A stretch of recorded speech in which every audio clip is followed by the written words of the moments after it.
आज हम लोग फिर से एक नए सिरे का स्टार्ट कर रहे हैं, जिसमें electricity and it's magnetic effect का पार्ट 5 यानी सीरीज 5वां है, जिसमें क्वेश्चन नंबर 20 महत्वपूर्ण क्वेश्चन पढ़ेंगे 81 से लेकर 100 तक। याद रखेंगे मेरे प्यारे। हम इसके अलावा 4 से 5 4 और क्लास लाएंगे। टोटल 170-75 क्वेश्चन के अप्रॉक्स है, जो अगर आप कर लेते हैं तो एग्ज़ाम के दृष्टिकोण से काफ़ी लाभदायक सिद्ध होगा। तो दोस्त मेरे, आइए आज हम लोग फिर से स्टार्ट करते। तो 81 नंबर क्वेश्चन कहता है, किसी विद्युत परिपथ में इकाई धनावेश को एक बिंदु से दूसरे बिंदु तक ले जाने में किए गए कार्य द्वारा मापा जाता है। इन बिंदुओं के बीच विभवांतर क्या होगा? आंसर दोस्त मेरे, विभवांतर क्या होगा? क्योंकि आप जानते हैं V = W/Q। V विभवांतर है। V क्या है? विभवांतर, पोटेंशियल डिफरेंस विभवांतर। W क्या है? वर्क डन है, बोले तो कार्य है। Q क्या है? आवेश है। Q क्या है? आवेश है, यानी चार्ज है। Q क्या है? तो आवेश है। Q क्या है? आवेश बोले तो चार्ज है। क्लियर? आइए 82 कहता है दोस्तों, बहुत इम्पोर्टेंट, काफ़ी लगता हुआ जानदार शानदार क्वेश्चन। धातुएं विद्युत की सुचालक होती है क्योंकि उनमें मुक्त इलेक्ट्रॉन होते हैं। अति उत्तम। याद रखिएगा, किसी भी तत्व के परमाणु के अंतिम कक्षा में अगर 1, 2, 3 इलेक्ट्रॉन हो तो वो क्या कहलाता है? धातु। क्या कहलाता है? धातु। देखिए, हम यहाँ पर कुछ बातें का जिक्र करते हैं, आइए देखते हैं। जैसे धातु है, क्या लिखे? धातु। इसके बाह्यतम कक्षा में कितना होगा? 1, 2, 3। क्या होगा? 1, 2। हम पूछेंगे अधातु। कौन धातु? अधातु। इसके बाह्यतम कक्षा में कितना होगा? 5, 6, 7। 5, 6 और 7। और कोई पूछ तो उपधातु की कब? उपधातु में बाह्यतम कक्षा में 4 इलेक्ट्रॉन। उपधातु के बाह्यतम कक्षा में कितना इलेक्ट्रॉन दोस्त मेरे? 4। लेकिन याद रखियो, अक्रिय गैस, जिसे अंग्रेज लोग क्या कहा करते थे? Inert gas. कौन गैस हो? Inert gas. इसके बाह्यतम कक्षा में कितने इलेक्ट्रॉन? 0। 8 या 0, 8 कह सकते हैं। क्लियर? तो आंसर समझिए गए दोस्तों। आइए 83, निम्नलिखित में से कौन विद्युत सर्वोत्तम विद्युत चालक है? निम्नलिखित में से चांदी। क्या होगा? चांदी। देखिए, विद्युत चालकता का क्रम अगर बात कीजिएगा ना, तो कहिएगा सबसे ज़्यादा चालकता होता है सिल्वर का, चांदी का। उसके बाद किसका होता है दोस्त मेरे? कॉपर का। उसके बाद क्या होगा? ये ऑर्डर है, ऑर्डर। याद रखना, सर्वाधिक विद्युत चालकता होता है सिल्वर में। अगर ये नहीं रहेगा तो कॉपर। अगर ये भी ना रहेगा तो एल्युमिनियम। याद रखिएगा, जिसका विद्युत चालक सर्वोत्तम होगा, उसका प्रतिरोध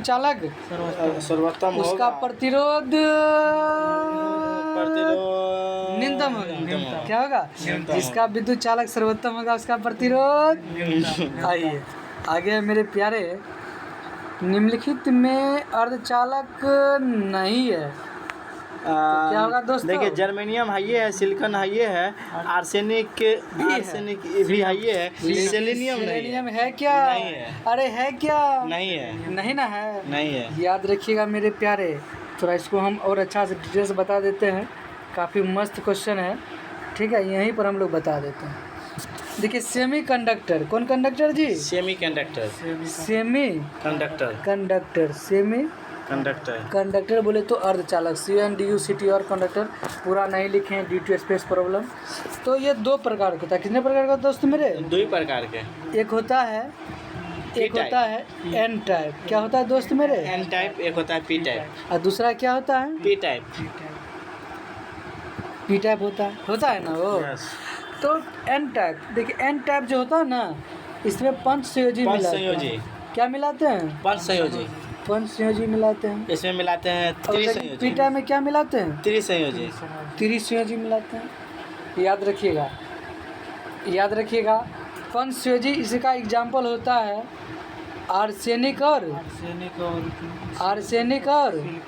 एंटीमनी। आर्सेनिक और लेकिन दोस्त मेरे त्रिसंयोजी में क्या होता है? बोरॉन। एल्युमिनियम होता है। क्या होता है? बोरोन होता है। क्या होता है? और साथ में इंडियम IN। क्या क्या पढ़े थे? एल्युमिनियम होता है, बोरोन होता है और इंडियम। क्लियर? सुनिए, विद्युत धारा का प्रवाह मुक्त इलेक्ट्रॉन के कारण होता है एन टाइप में। एन टाइप अर्धचालक में विद्युत धारा का प्रवाह किसके कारण होता है? मुक्त इलेक्ट्रॉन बोले तो फ्री इलेक्ट्रॉन के कारण। लेकिन दोस्त मेरे पी टाइप में किसके कारण होता है? किसके कारण होता है? होल्स के कारण। किसके कारण होता है दोस्त मेरे? होल्स के कारण। याद रखिए, अगर सिलिकॉन या जर्मेनियम में याद रखिएगा दोस्त मेरे, अगर सिलिकॉन या जर्मेनियम में अगर एस बोले तो आर्सेनिक या SV बोले तो एंटीमनी मिलाते हैं तो यह एन टाइप सेमीकंडक्टर बनता।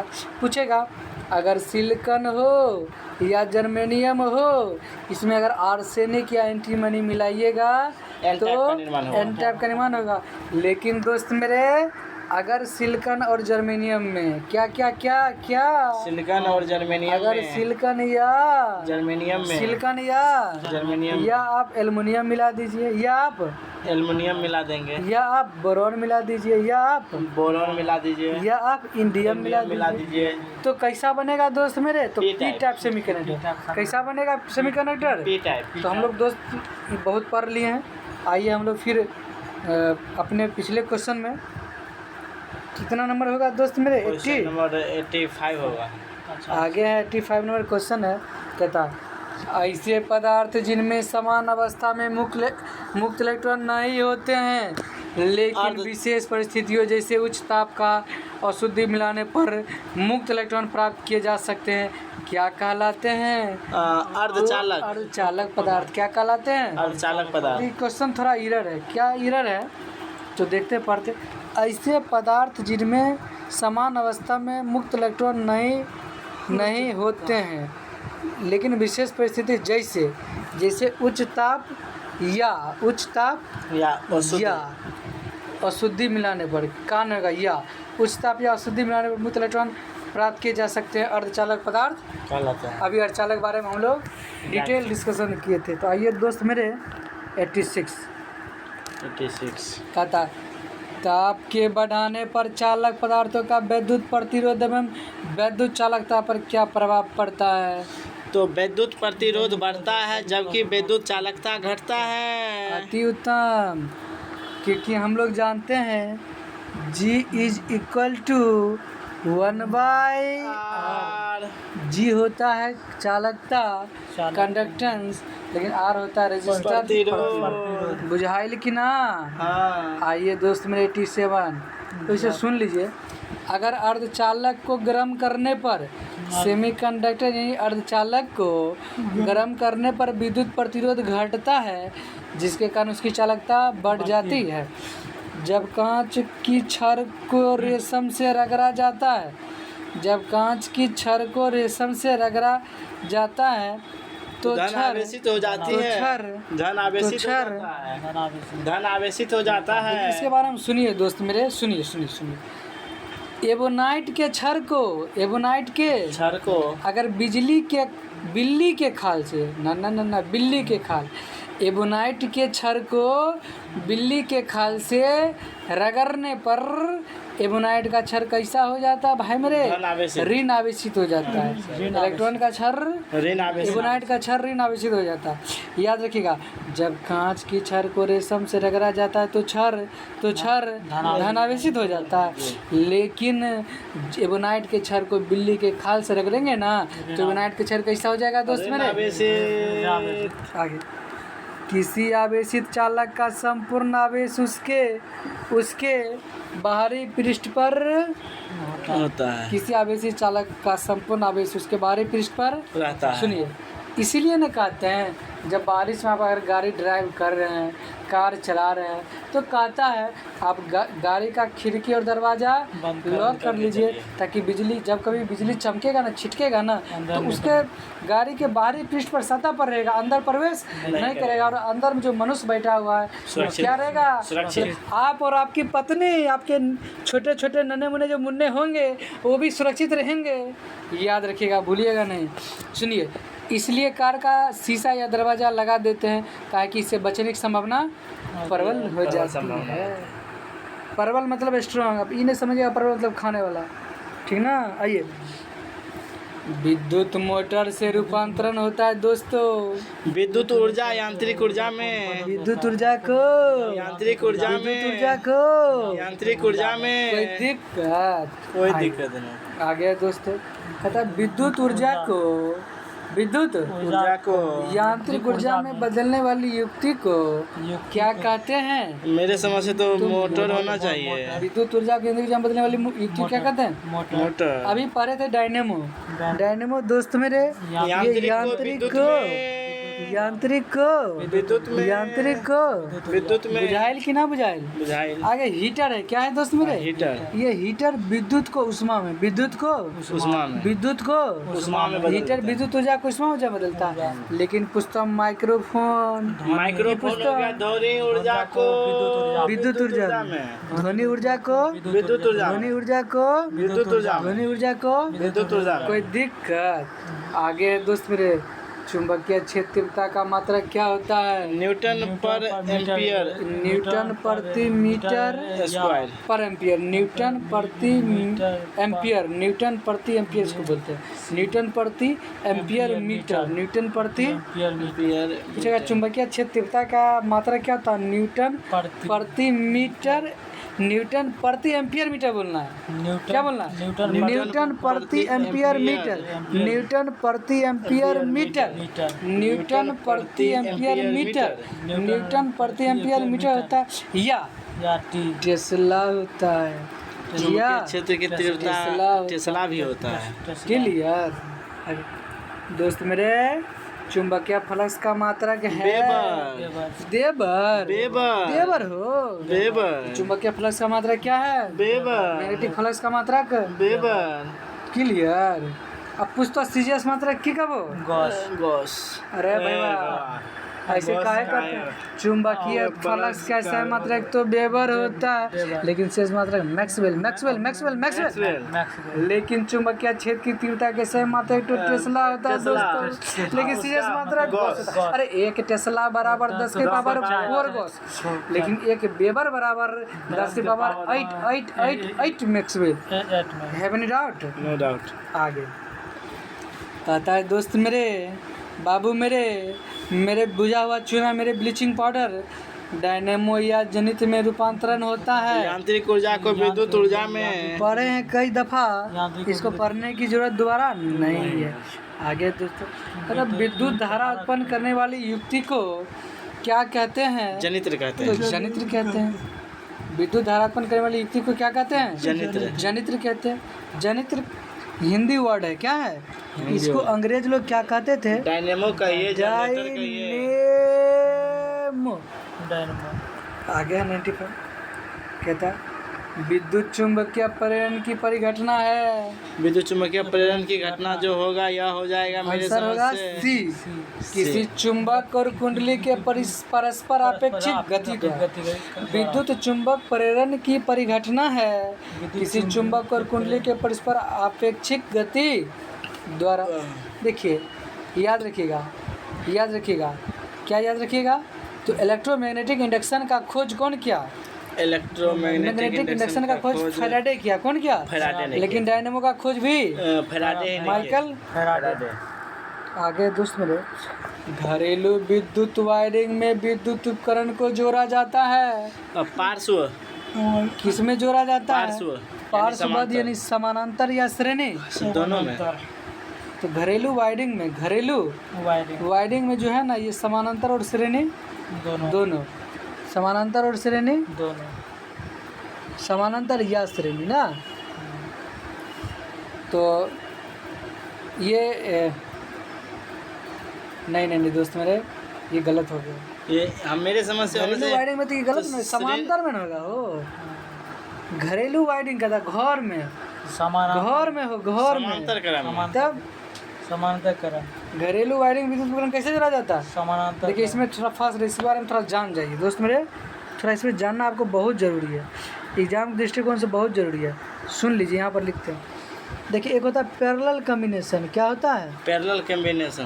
पैरेलल कॉम्बिनेशन पैरेलल कॉम्बिनेशन यानी समानांतर, और सीरीज। दूसरा होता है श्रेणी। दूसरा क्या होता है दोस्त मेरे? सीरीज। यानी सीरीज। देखिए समानांतर में जो है ना, वोल्टेज क्या रहता है? वोल्टेज समानांतर में वोल्टेज समान रहता है, और आई बोले तो करंट क्या रहता है? अलग अलग अलग अलग भिन्न भिन्न। अलग अलग रहता है। लेकिन बताइए दोस्त मेरे, जब समानांतर वोल्टेज समान है तो श्रेणी में वोल्टेज क्या हो जाएगा? वोल्टेज हो जाएगा अलग अलग अलग अलग वोल्टेज क्या हो जाएगा? अलग अलग। अलग अलग हो जाएगा। लेकिन श्रेणी में समान करंट क्या हो जाएगा? समान करंट समान होगा। घरेलू वायरिंग में कैसा जोड़ा होता है दोस्त मेरे? समांतर क्रम में कैसा जोड़ा होता है? समांतर क्रम याद रहता है कि भूल जाओ? याद रहते हैं। हाँ, तो चलिए 97 क्या 97 कहता, किसी वात जनित डायनेमो द्वारा, किसी डायनेमो द्वारा डीसी जनित्र में एक मूलभूत अंतर है। एसी जनित्र में सर्पी वाले होते हैं, जबकि डीसी जनित्र में दिक् परिवर्तक होता है। कि ये जो है ना इलेक्ट्रिशियन ट्रेड के बहुत रामबान दृष्टिकोण होगा। से बहुत इंपॉर्टेंट है। आप एग्जाम दीजिए बिहार विद्युत का BSPHCL का, उसमें भी पूछेंगे। आप एग्जाम दीजिए UPPCL का, आप एग्जाम दीजिए DMRC का, दिल्ली मेट्रो रेल कॉरपोरेशन का। या JMRC का। अभी तो वर्तमान में जो देखा जाए तो अब आने वाले दिनों में बिहार में भी मेट्रो स्टार्ट होने वाला है बहुत जल्द। और इसमें भी आएगा PMRC Patna metro rail corporation. इसमें भी क्वेश्चन एक खूब पूछता है। ये एग्जाम के दृष्टिकोण से काफ़ी इम्पोर्टेंट है। जैसे अब जैसे कहेगा, किसी वात जनित यानी डायनेमो द्वारा डीसी जनित में एक मूलभूत अंतर यह है कि देखिए एसी जनित में सर्पी वलय होता है। एसी जनित कौन कौन होता है? सर्पी वलय। एसी जनित में कौन वलय होता है? सर्पी वलय। सर्पी वलय होता है। Yes। एसी जनित में सर्पी वलय होता है। देखिए सर्पी वलय जो है ना, हम लोग शुद्ध अंग्रेजी में कहते हैं slip ring. Slip ring. Technical भाषा पढ़िएगा ना, स्लिप रिंग। तो उसमें अंग्रेजी शब्द का बहुत उपयोग किया जाता है। ठीक है, सर्पी वलय हो गया। सर्पी वलय क्या हो गया? AC slip ring. लेकिन दिक् परिवर्तक यह है ना, वो दिक् परिवर्तक, इसको क्या कहते हैं? इसको बोलते हैं हम लोग कम्यूटेटर। दिक् परिवर्तक क्या कहते हैं? कम्यूटेटर। कम्यूटेटर कहते हैं। दिक् परिवर्तक क्या कहते हैं? कम्यूटेटर। कम्यूटेटर। टीओ।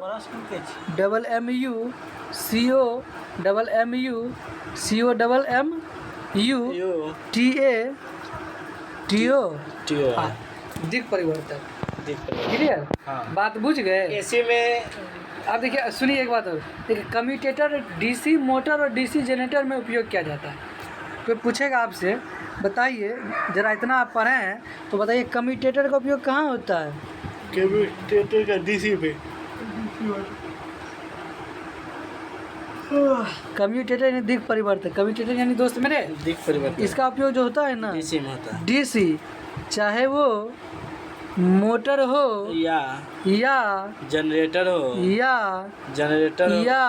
डायनेमो हो या जनरेटर हो, समझे? जी। तो कम्यूटेटर डीसी मोटर हो या डीसी जनरेटर में उपयोग करते हैं।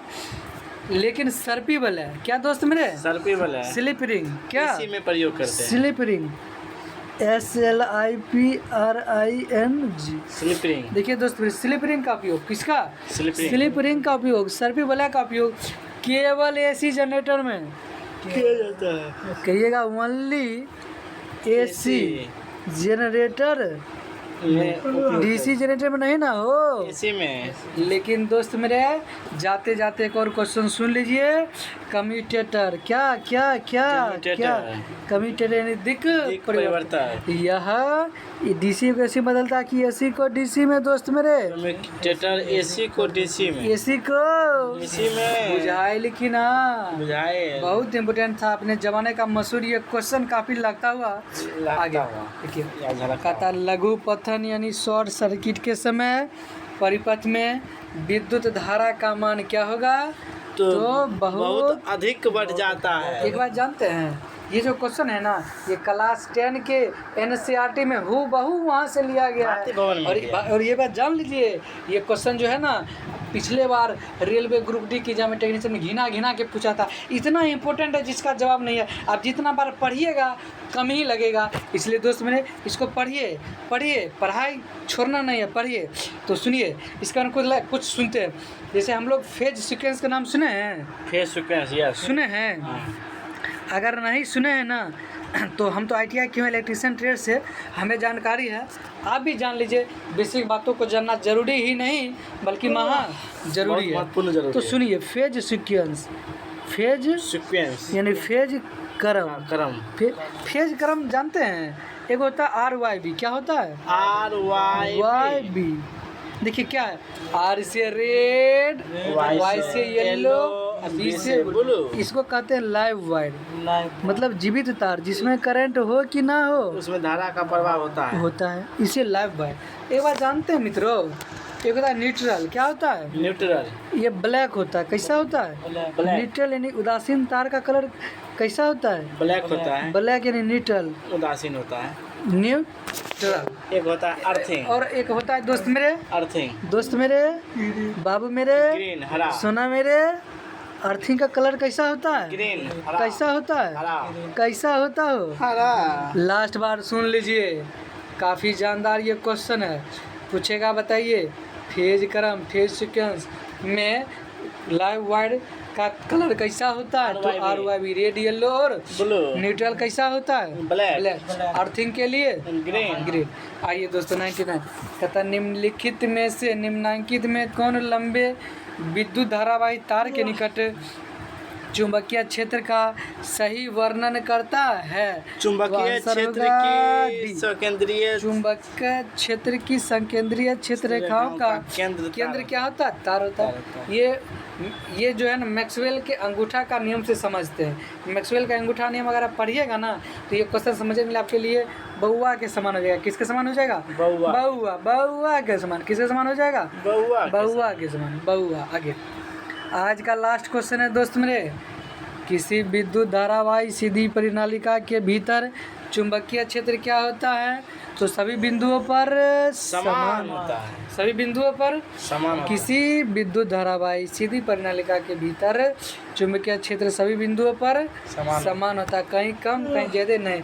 जानते हैं आज जो क्वेश्चन पढ़े हैं काफ़ी महत्वपूर्ण है। अभी जो वर्तमान एग्जाम होने वाला है LP का टेक्नीशियन का ग्रुप D का RPF का NTPC का अगर पढ़ लेते हैं समझ के याद रखिएगा आपसे एक भी क्वेश्चन नहीं छूटेगा। तो बाय हम लोग मिलते हैं फिर अगले क्लास में। तो थैंक यू दोस्त मेरे सुना मेरे।